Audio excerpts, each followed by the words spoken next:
What is going on, guys? This is your boy Tablerd here, and today I'm bringing you guys a new video. Sorry for my absence. I got a new job and I started working full-time hours and stuff like that, so started focusing on that a little bit. But in today's video, I'm bringing you a guide on how to improve at doing Mythic Plus as a tank player. Now, there are tons of videos out there for healers and DPS, but there is really that lack of guides for tanks out there.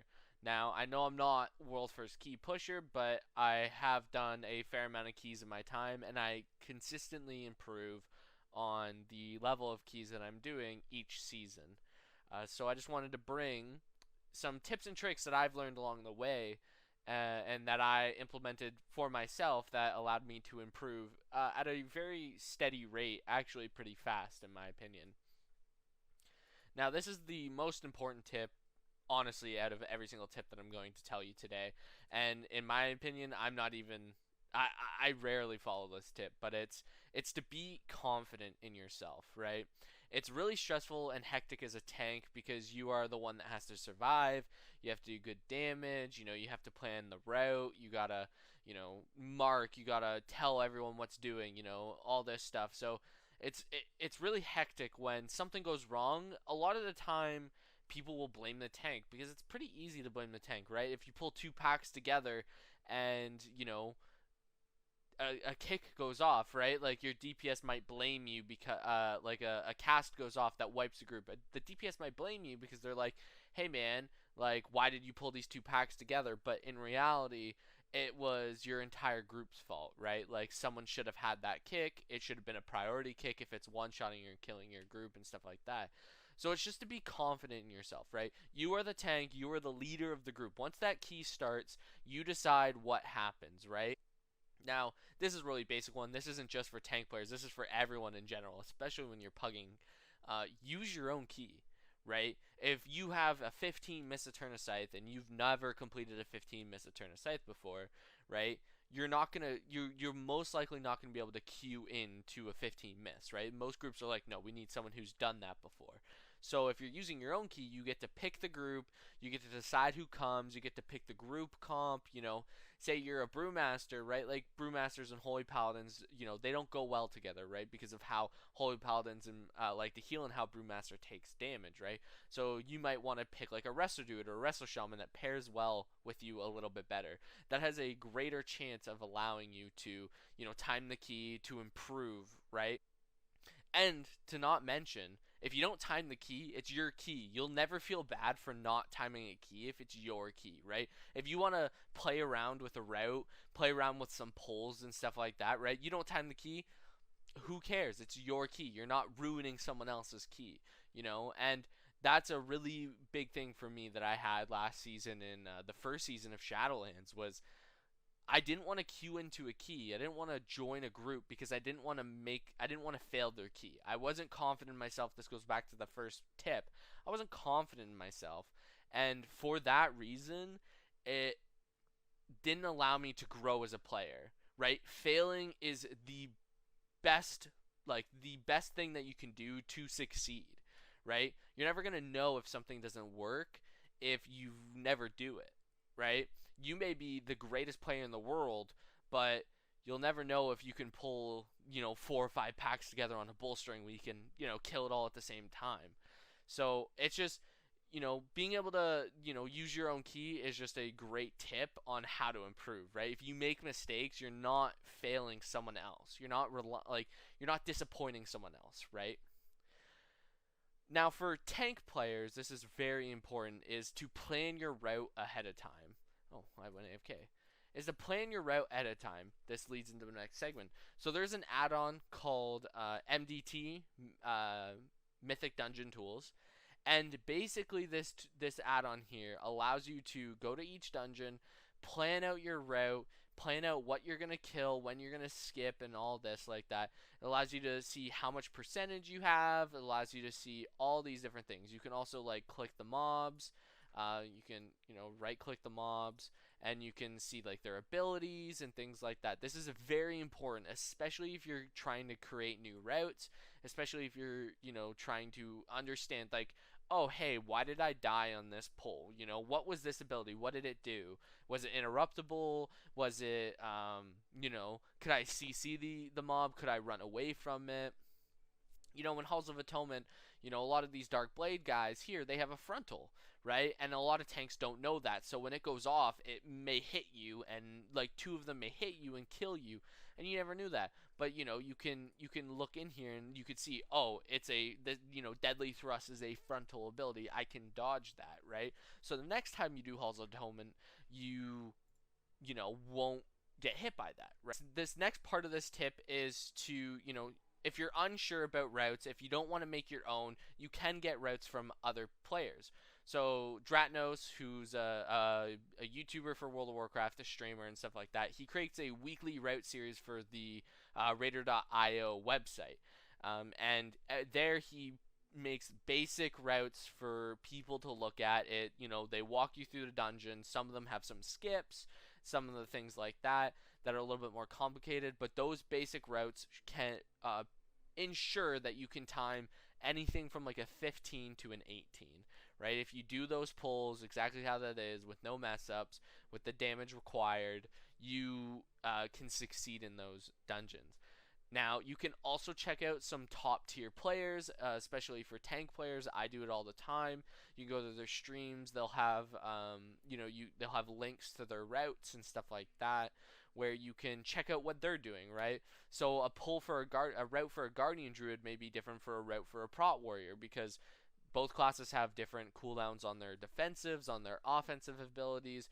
So they may shift for each class, right? So that's also important to make sure you check out what the other top players are doing. Now, leading into that segment of what top players are doing, the fourth tip that I have is to look at what the top players, like the highest ranked players from Mythic Plus for your spec and class are doing, right? What talents are they running? What conduits are they running? What covenant they're running?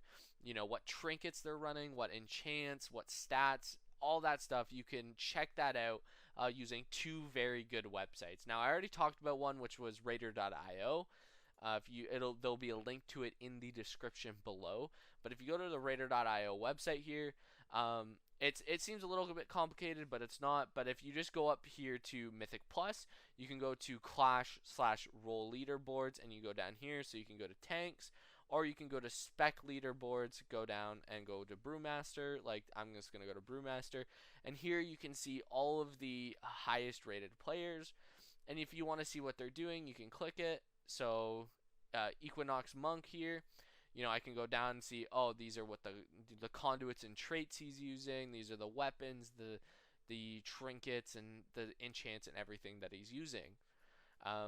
Now, this is a really basic website. It does suck because for some of these, you might go and they might be in Windwalker spec, right? Raider.io updates every time someone logs off, so if they log off in Windwalker, you won't be able to see their Brewmaster stuff. But there's a second website, and the link will be in the description below, called mplussubcreation.net. And if you go to that, if you just go there, it'll bring you to, here we go, it'll bring you to this screen right here. Now, this is a more stats, data specific website. Now, based on like 1,600 runs and stuff like that, it'll look at like tank tier lists. So what are the most tanks? It's not saying what the best tank is, but it'll look at what the most keys are run with. So like right now, most keys during this week specifically are run with a Guardian Druid and stuff like that. And so you can go to here and you can click your specific spec. So I play Brewmaster, so I'm going to click Brewmaster here, and it'll show you. There's a bar here, or you can look at every individual stat here. But like if I want to see the talents, the talent builds are right here. So this is the most common talent build used. So 31% of Brewmaster players, will be using this talent build, and it shows you that the max key that was done with this talent build was a 26, right? You can click legendaries. So legendaries are here. 98% of Brewmasters are using the Keg Smash legendary, right? So this is a really useful website to help you figure out what you should be running in terms of your talents, specs, gems, shards of domination, everything like that. All right. And so the fifth tip that I have today is to record yourself. Now, not everyone has the ability to do this, but if you do have the ability to record yourself with Streamlabs, OBS, any of those things, it's crucial that you do if you want to improve. Because the reason you do that is because when you record yourself and re-watch yourself, watch it back, you're not really focusing on the key itself. You're focusing on your gameplay. You can watch what things are happening because you're not, say, focusing on your bars, focusing on your cooldowns and things like that. So you can see, like, oh, this cast got off, or I, mispositioned here. I should have been standing here, right? And you can just watch yourself and learn from it, right? So the next time you go into it, you can do things differently, right? Uh, and the fact that you record yourself, you can review that over and over and over and over again, right? It's not like a one-time thing where you watch yourself once and you're done with it. You can go back to it and be like, hey, like, this is where I messed up. You watch that 3-minute clip, right, where your group fully wiped and you're like, why did we wipe? Was it my fault? Could I have done something else to ensure we didn't wipe, right? Like, maybe you pulled 3 packs together and you should have only pulled 2, right? You'll know that for next time because it's a cast from the 3rd pack got off, right? Or, should I have CC'd one of the mobs in the pack, out of it, right? Things like that you get to see yourself when you record yourself, and that is extremely crucial. Now, this last tip is just a basic one, right? Push yourself, right? You can't improve if you don't go like harder, right? If you don't go above and beyond for yourself, right? If you do 15s every single week, you're going to get good at 15s, but it doesn't mean you'll be good at a 16, right? So you need to make those little jumps. It can be little jumps, it can be big jumps. You could go from a 15 to a 20 if you think you're capable of doing that, being confident doing that. And if you succeed, then like there you go. Like you improved, right? You went from a 15 to a 20. But that's not how it works for most people. So you can go from a 15 to a 16, completing all 15s, right? And then completing all 16s, and then all 17s, all 18s, right? And if you do it in a form like that where you're constantly pushing yourself, you're going to improve as a tank player in Mythic Plus. I did that. So like last season, I completed all dungeons on an 18 and some on a 19. This season already, I've completed all dungeons on a 20, and I've completed some of them on a 21, right? I didn't even hit 20 last season, but this season I already did them all in a 20, and I've done a couple 21s, and I'm not stopping there because I'm continuing to push myself, and that's what allowed me and a lot of these other great players to, grow, right?